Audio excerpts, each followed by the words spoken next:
Bonjour, je vais vous raconter une histoire de sorcière. Pas la sorcière que vous connaissez avec son nez crochu, son balai et ses verrues, mais une sorcière du Congo. Cette sorcière, c'est moi. Et mon histoire, c'est une histoire de courage, de force et de foi. Je suis née en République démocratique du Congo, dans une bonne famille, oui. Quand j'étais petite, mon père était en gérant dans une société de mines de diamants. On vivait dans une grande maison en Bujimaï, dans la province du Kasaï. J'allais à l'école et j'étais heureuse. Ma mère vient d'une famille pauvre. À cause de cela, la famille de mon père n'aimait pas ma mère. Puis un jour, mon père a perdu son travail. J'avais 6 ans. Il a dit à ma mère d'aller avec moi à Kinshasa avec ma sœur et mes 4 frères. Il a dit qu'ils viendront nous rejoindre pour trouver du travail.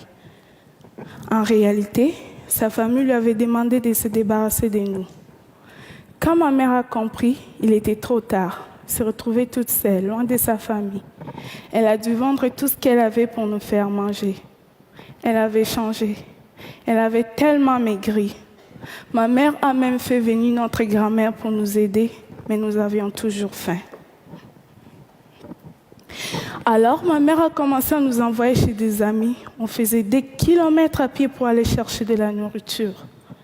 C'est comme ça qu'un soir, je me suis retrouvée chez une dame qui m'avait donné à manger pour la famille. Mais elle était trop tard pour retourner.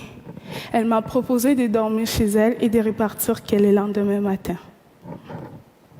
Durant la nuit, je parlais dans mon sommeil. Ça ne vous paraît pas très grave, n'est-ce pas? Mais cette amie a dit à ma mère que je parle aux démons.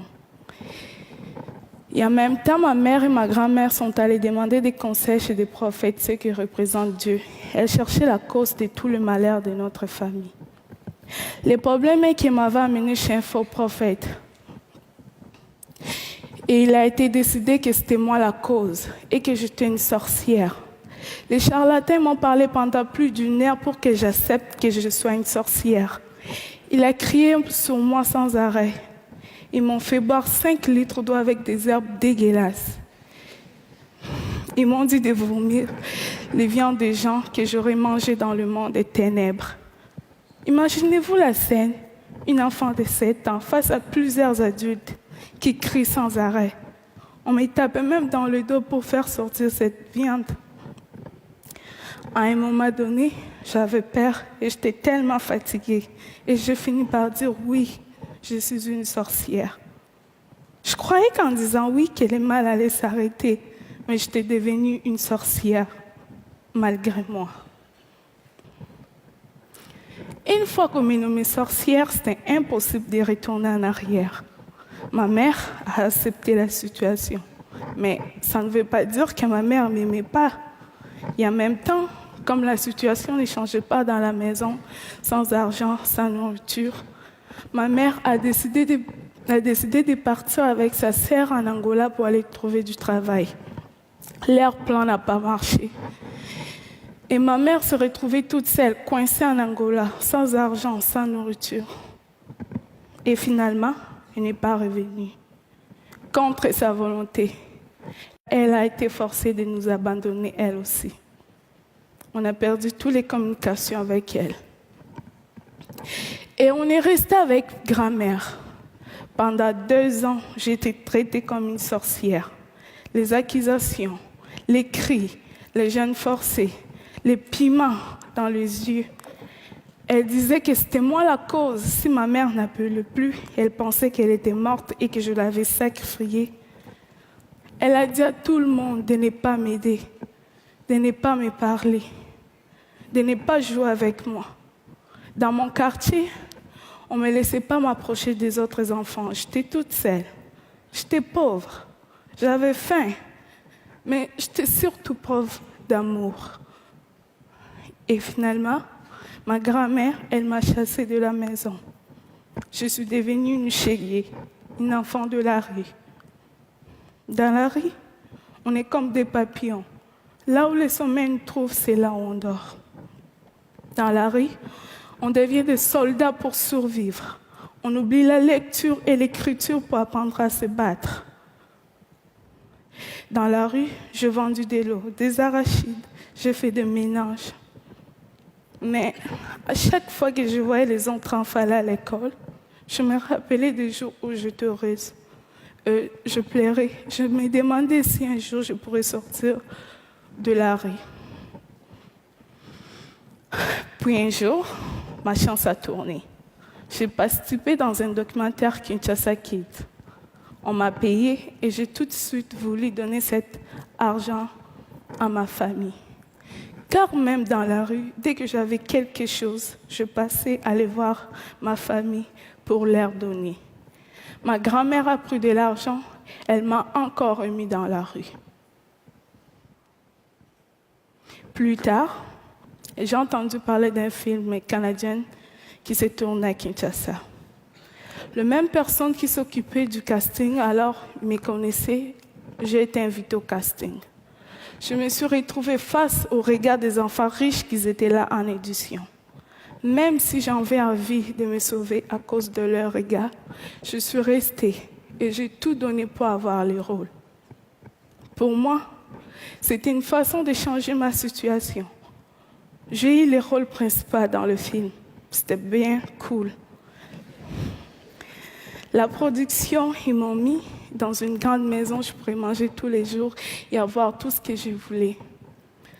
Mais malgré tout ce qui se passait, j'étais triste. J'en ai parlé à Kim, le réalisateur. Ma vie était belle, mais mes frères et sœurs, ils étaient toujours dans la misère. Je ne me sentais pas bien quand je mangeais en sachant qu'ils avaient faim. Alors, l'équipe et Kim ont donné de l'argent à ma famille. Et quand l'équipe sont entrés chez eux, ils ne m'ont pas laissé comme ça. Ils ont trouvé une maison d'accueil et ils ont fait en sorte pour que je puisse retourner à l'école. Moi qui en rêvais depuis si longtemps. C'est là où cette histoire des sorcières devient un conte de fées. Le film a eu beaucoup de succès. Je suis passée des rues de Kinshasa au tapis rouge des festivals. J'ai reçu même l'Ours d'argent en 2012 à Berlin. Le film a été même nominé aux Oscars.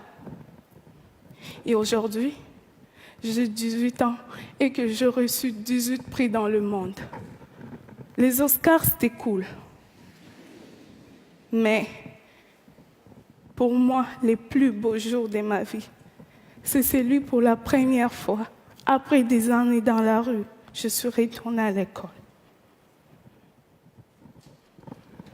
S'il y a des enfants dans la rue, partout dans le monde, c'est souvent parce que les parents n'ont pas eu les droits d'éducation. Comprenez-moi bien, le problème est profond. La pauvreté, c'est ce qui amène le manque d'éducation. Chez moi, envoyer les enfants à l'école, c'est un luxe. Mais sans éducation, on risque de se faire rencontrer n'importe quoi par les autres qui vous disent quoi faire et quoi penser. Ma mère n'était pas bête. C'est elle qui m'a appris comment pardonner et comment avoir confiance en soi-même. Mais elle s'est fait prendre dans un piège. Vous savez tous que l'éducation est importante. Mais comment se fait-il que l'éducation reste ici et que l'éducation n'est pas arrivée dans le village de ma mère avant ma naissance? C'est pas cool qu'aujourd'hui, avec tout ce qui existe de technologies et d'idées, que ça ne puisse pas se faire. L'ignorance produit des sorcières. L'ignorance peut tuer. Alors, pour chasser des sorcières, construisons des écoles. Moi, je m'en suis sortie. C'est parce que j'ai eu beaucoup de chance et de courage.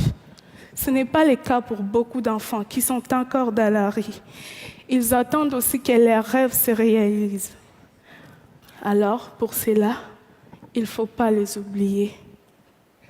J'ai eu aussi le courage de quitter Kinshasa à 17 ans. Et aujourd'hui, je vis au Québec dans une famille d'accueil. Je poursuis mes rêves, mes études et je reprends les temps qu'on m'avait volés. Je vous parle d'espoir et de courage et de force. Je ne vais pas complaire sur moi. Je ne vais pas complaire sur moi. Je ne vais pas. Retenez cette phrase si simple. Aussi longtemps qu'elle est cœur bas, tout est possible. Merci.